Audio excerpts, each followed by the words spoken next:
универсалды қамыр жасаймыз. Барлық пиццаға осы қамыр. Жылы суға тұзды саламыз, араластырып, суымызды ұнға құямыз. Дрожжи саламыз, қант саламыз және зәйтүн майын, оливковое масло құйып, қамыр илейміз.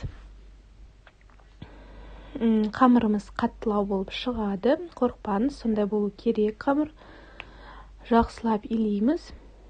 5-7 минут арасында илейміз қамырымызды.